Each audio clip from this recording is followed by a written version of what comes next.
Are we not blessed in profound ways by these beautiful voices and the beautiful music that's shared each and every week here? I just thank you all for your gifts, your talents, and your love.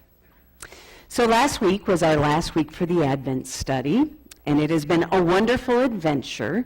And this week, instead of trying to define the word love, we tried something different.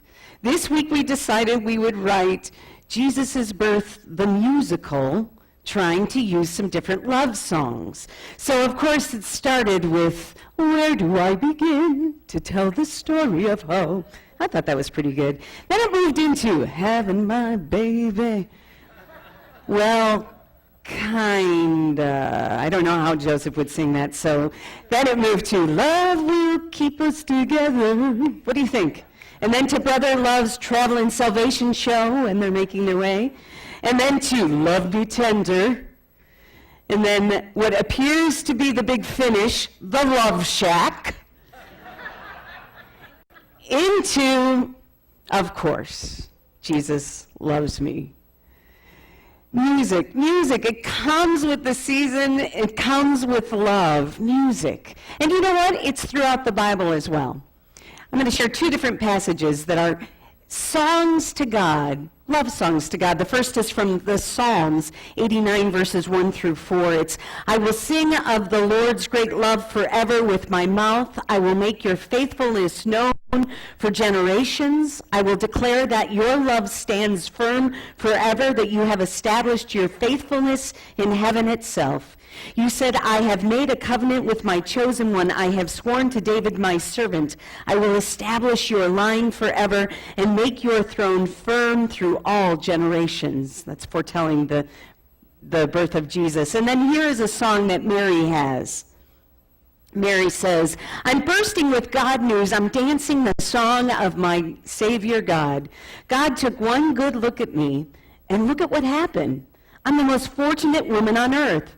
What God has done for me will never be forgotten. The God whose very name is holy, set apart from all others. His mercy flows in wave after wave on those who are in awe before him. He bared his arm and showed his strength, scattered the bluffing braggarts. He knocked tyrants off their high horses, pulled victims out of the mud. The starving poor sat down at a banquet. The callous rich were left out in the cold. He embraced his chosen child, Israel. He remembered and piled on the mercies, piled them on high. It's exactly what he promised, beginning with Abraham, right now, right on through now. And then, of course, these thoughts of love from Paul. Paul says in 1 Corinthians 13:13, faith, hope, and love abide, these three, and the greatest of these is love. You know, it's been a great fall in the garden for babies. We have new babies, yes. First in October we were blessed with, or early November we were blessed with William, who came on the scene really early. In fact, just a few weeks after his parents were married. I don't know if he had such a good time at the wedding. He saw what fun people they are. He decided he wanted to be born. In any case, he spent about a month in the hospital, and I am happy to say that he will be baptized here today with his brother and his parents. Yes, I agree. And then, of course, this happened on Monday. This is beautiful Bailey Monet Hunter. She was born late Monday night, and yes, her mother texted me throughout labor. It was amazing. I can tell you that's the first. And then yesterday I had the honor of baptizing Kobe John. Here is Kobe John. He was baptized at his grandparents' house. He's in for the holidays from Orlando, and it was just a great gift. One of the greatest gifts of being a minister is being able to not only witness the love of babies, but, as I grow older, to witness the love of a mother. Now, a love of a mother, especially after birth, is pretty profound. There's nothing like it. It's the purest of love. But you know, you don't have to have a baby to have that maternal spirit and energy. Perhaps you saw this video last week. It was of a church nativity with preschoolers. And when the preschool sings Away in a Manger, a little sheep, much to Mary's dismay, decides she wants to rock the baby Jesus. And well, Just kind of watch what happens.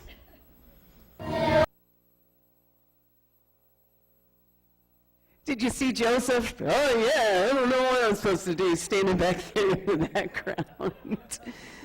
Yes, that's a powerful love, isn't it? From sheep to Mary. It's a powerful love for the baby Jesus. And in some ways, you're here today because you too have that love. And, you know, most of us, when we think about love in this season, we do move to Mary immediately. But I think what's profound about her love is not only the love that she has for her baby, but the love and trust that she puts in God. She puts a trust in God that allows her to share her baby with others. And so for me, that is the beginning of love, as Mary said so beautifully, in a powerful way. A love that started then, a love that gives, and a love that grows along with the baby and the man and forevermore. For me, this season is so big. For me, this season is all about God shining love into the least likely of places.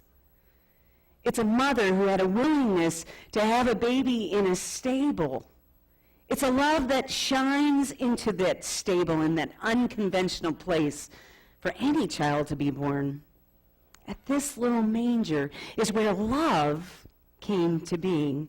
Not only that, but the thing that amazes me about Mary and Joseph is in Jesus' first few hours in that manger, he is totally and completely surrounded by love, and not just from his parents, but from some shepherds as well. Shepherds who appear from nowhere come to adore the baby. I believe that this is the true meaning, not just the birth, but that love not just started in that tiny way, but it moved into the stable. And it reached the corners of the stable, the corners of the earth, and people came to see the baby. Now, perhaps she had a sanitizer on hand, or perhaps something like that we often do with new babies. But Mary and Joseph had an openness for their son to experience love through others. I think that's so important to remember. Not only that, but he went on to live his life in such a way that he recognized the spark of God's Spirit in others. And then throughout his life, he encountered all people, all of them, with love. And I believe, as we talked about in class the other day, in those loving relationships, he brought this thing called trust. He brought love and trust to every relationship. And that made all the difference. From his birth, he reminds us that we too need to bring love and trust to the different relationships we have. I mean, throughout his ministry, you see him bringing compassion to the sick and those who were deemed unclean. We see him having dinner with the outcast. As they experienced the unconditional, steadfast love of Jesus, I believe that they too shared it with others. Now, 2,000 years later, the love that was given to Jesus is now a love that we too can have, a love that we can trust in, and a love that can and will transform the world. When I talk about Jesus having trust, he had trust, we must be mindful, even to death. Jesus loved humanity even to death.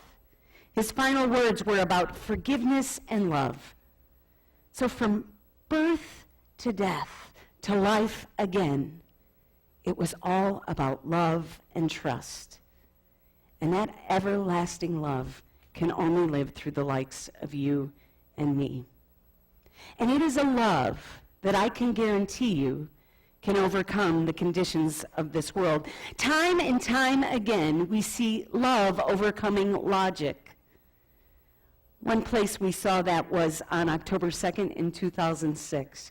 Do you remember what happened? An Amish one-room schoolhouse in Lancaster, Pennsylvania. A man named Charles Robert IV went in. He shot 8, 5 died, and then he took his own life. On the day of the shooting, a grandfather of one of the little girls was heard to say a warning to the young people who had gathered. He said, "We must not think evil of this man." Another grandfather noted, "He has a wife and a mother and a soul, and he is now standing before a just God. Another spokesman for the community said this to reporters who were thereafter stunned. I don't think there's anybody here that wants to do anything but forgive, and not only reach out to those who have suffered a loss in a way, but to reach out to the family of the man who committed these acts. Not long after these acts, the neighbors comforted the shooter's family. They extended forgiveness to them as well. The community gathered to comfort his parents, his widow, and his parents-in-law. One Amish man held Robert's sobbing father in his arms and comforted him for well over an hour. And they didn't stop there. The love continued on. They started a charitable fund for the family of the shooter. 30 members of the Amish community attended Robert's funeral. And his widow, she was able to attend one of the funerals of the victim.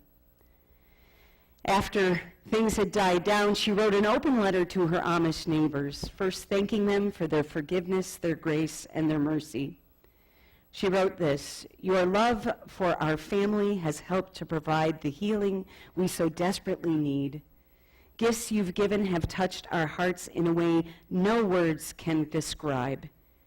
Your compassion has reached beyond our family, beyond our community, and is changing the world forever. And for that, we sincerely thank you." I share this today because for me, that is a profound example about what love looks like when you trust the love of God in a profound way.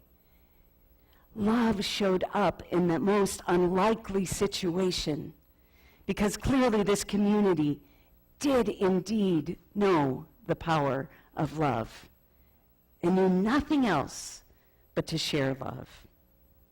So as we continue on this Advent journey, on this Christmas journey, we pause in love. I don't know about you, but I would sure love to have that kind of faith. The ability to love beyond logic, the ability to believe that love shows up in the most unopportune and impossible situations, and it is a love that we can share. This past week, I've taken the time to pause in love, to be mindful of love. And as Mary stated in her prayer so beautifully, we can pause in love and know that people are sitting with someone who is grieving.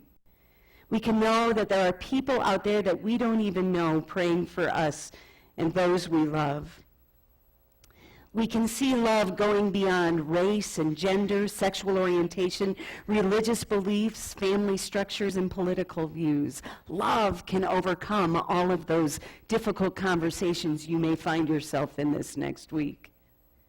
And love then can indeed transform every circumstance if we trust it. Now, love doesn't take away bad things. Yes, we live in a conditional world and bad things can happen. There's no way to avoid all the suffering in our lifetime. But again, if we meet it with love and trust, I believe that whatever road we are walking, we will find love and goodness because love shows up in the most unlikely places, the most difficult situations. And it is that love that can make it less painful, less lonely. And that love is contagious. And once we've experienced the greatness of love shared with us, guess what? It's only real if we give it away. So my question to you as we've been pausing into each one of these thoughts is, how are you pausing in love this day? Those of us who had participated in this Advent season at the Garden have shared love in amazing ways. I mean, I still think it is miraculous that we handed out 40 cookie bags the other night to bars and kids. And let me tell you, since we handed those cookies out with love, we received a lot of love back. I'll look forward to see if any of these kids show up tonight. If they do, fantastic. If not, we shined and shared a little love in a place that, well, love's often shared in those places, just in a little different way. Not only that, but we had a situation this year where we were aware of a woman who needed help with her family. And guess what? This community came to life with a desire to share and shine love in the most likely of in unlikely places. This need never made it to the congregation because I was making these little tags, and soon the staff covered a bunch of it. Then the singers covered a bunch more. And then I went to an outreach meeting, and the thing exploded like a bomb of care. Some teachers in Pike became aware of the needs, and let me tell you, there is a Merry Christmas for a family of 3 that would not have been there. See, love shows up when you have a willingness to bring love with you. Yesterday, as I was leaving Kroger, a quick trip, I noticed that there was a man with these people, and they had these bags all lined up.